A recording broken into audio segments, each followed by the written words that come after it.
Hi guys, 18 Dapper here and welcome to this match preview for Tuesday night's fixture in League One. It's Ipswich versus Doncaster Rovers. Let's get the video started.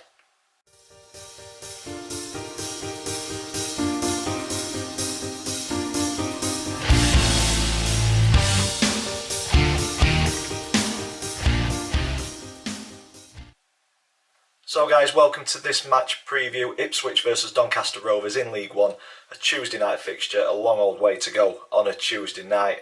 If you're an existing subscriber, thank you for returning to the channel, thank you for sticking around as well. If this video has brought you to the channel, please click that subscribe button so you don't miss any future content. And if you are new to the channel, this is a format that we go through match previews. We'll look at the previous meetings between the two clubs, we'll look at the current form across all competitions. I choose a Doncaster Rovers player profile.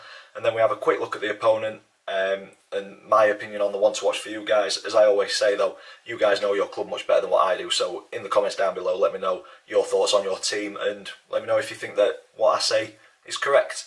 And then we've got three predictions towards the end, a predicted team lineup. Me and the family have got predictions league, so there's an update on that. There is movement this time as well, and then the score prediction for the game finishes the video off. So without further ado, let's get on to previous meetings. And Ipswich and Doncaster have faced off 19 times in our history, Rovers coming out on top on 5 of those occasions, Ipswich winning 9, and we've shared the spoils on 5, so it's edging towards Ipswich on this fixture, and it's also edging towards them when we look back at our last 5 meetings, our most recent 5 meetings, going back to 2004 in the Championship where we got beat 2-1 at Portman Road, and then the League Cup in 2015 at the Keepmoat Stadium. We got taught a footballing lesson, getting beat 4-1 there, knocked out of the cup. And then in the 2019-20 season, the curtailed season, we only played each other once, and that was at Portman Road, and it finished a 0-0 draw. And I thought we had a very good game there and deserved the point against an Ipswich team who had just come down into League One as well. And then last season, in the 2021 season, it was a resounding 4-1 win at home. Ipswich were top of the table at that point, so a very good win for the Rovers there. But then the return fixture, we got beat 2-1. So 3 defeats for the Rovers, 1 draw and 1 win. Hopefully we can get another win on the board Tuesday night against Ipswich. Current form though, fairly even. So we're coming into this game, or Donny are coming into this game off of the back of a defeat to Plymouth, but before that, 2 wins in all competitions and 2 defeats before those as well. Ipswich on the other hand, a draw, 2 defeats, a win and a draw. So starting to turn a corner. And it was a tough start to the campaign.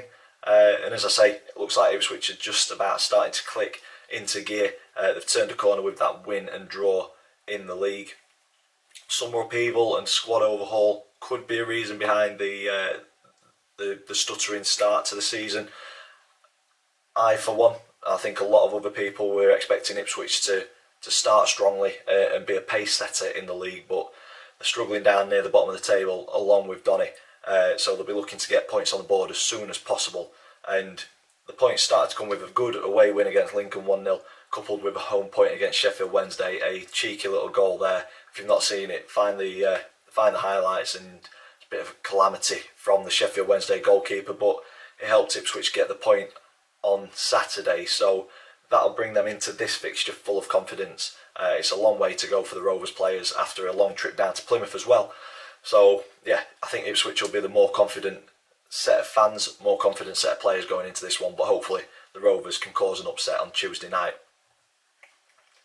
As I say, tough one to take from Saturday. It was a long old trip to Plymouth, and for me we were the better team for big parts of the game, much more of the game. I think we were the better team.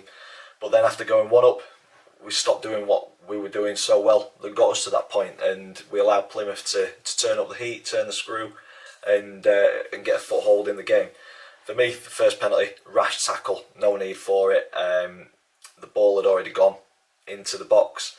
There was no need to go to ground, and it's given the referee a decision to make, and he made the right decision for me on that one. Dahlberg very unlucky not to save it onto the post, and it just creeped behind the line. But for me, the second penalty, very debatable in terms of how it came to be.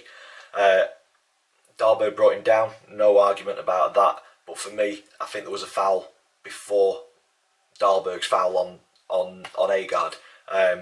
He's dropped the cross. Has he got it under control? Agard, for me, has kicked it out of his hands. The referee not interested. He's only interested in Dahlberg afterwards. And if there's contact or not, again, he's given the referee a decision to make, and two rash decisions by Dahlberg and Noyle has caused us to lose what would have been a very, very good 3 points at Plymouth. But it is what it is. It was a long journey home, but we go again and hopefully get some points at Ipswich. We need to start picking points up. This is a massive game down at the bottom of League One. We're on 4 points, Ipswich are on 7. So it could be Rovers getting cut adrift a little bit, or it could just tighten that bottom area up. I'd take a draw right now. On to player profile. I've gone with one of the players who gave away a penalty, Kyle Noyle, in this video. 24 years old, right back. Previous clubs were West Ham, Dundee and Wigan on loan. He's played for Richie Wellens before at Swindon, and then he was at Cambridge last season where he got in the player of the season for League Two, or the team of the season for League Two, sorry. And it shows this season. I think he's been a good addition. I think he's a very good player. I've liked what I've been seeing so far.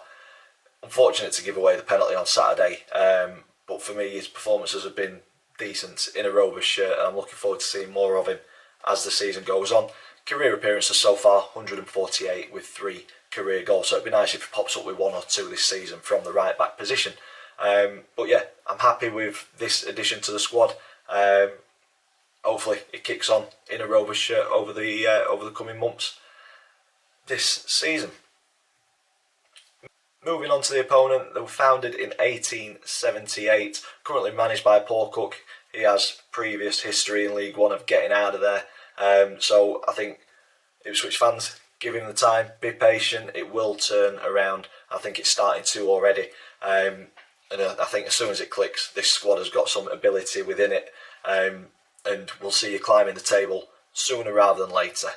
And looking back at some honours for Ipswich, FA Cup winners back in 1977-78, First Division champions, which is now the Premier League, back in 1961-62, and then Championship playoff winners in 1999-2000. So a rich history, but it's a fair time ago. Ipswich fans will be wanting to get some of that past glory back in present day, I think. And under Paul Cook, with a squad that is starting to build, I think positive times will be coming your way. I think to help Ipswich with your positive times, my player to watch for you guys is Macaulay Bonne. Top scorer for Ipswich at the minute with 5 goals. And as I say, Ipswich, they've got a squad full of talent, so there's a number of players that we need to keep an eye on Tuesday if we're going to get anything from this game.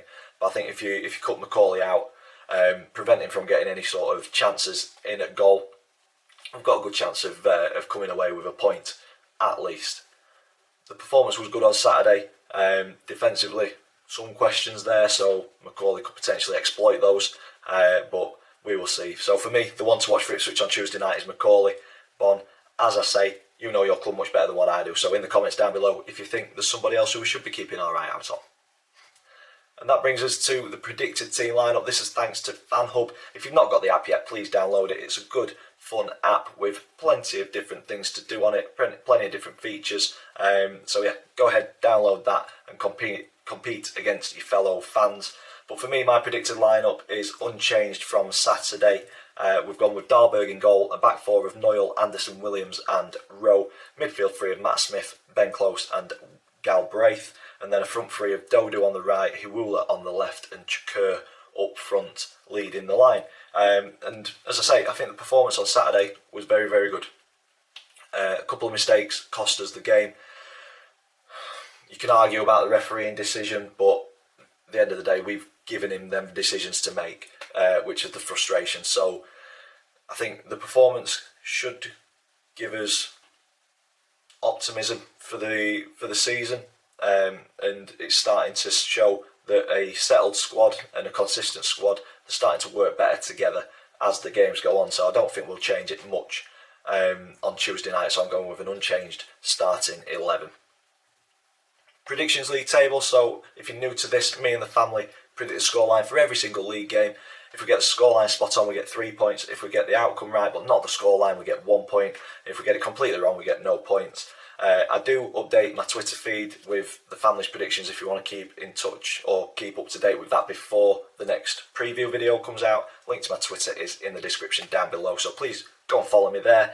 But I went with a 2-1 defeat against Plymouth. My dad went with a 1-1 draw. Max went with a 2-1 win to Plymouth as well. Chris was much more optimistic than the rest of the family and went with a 2-0 Rovers win.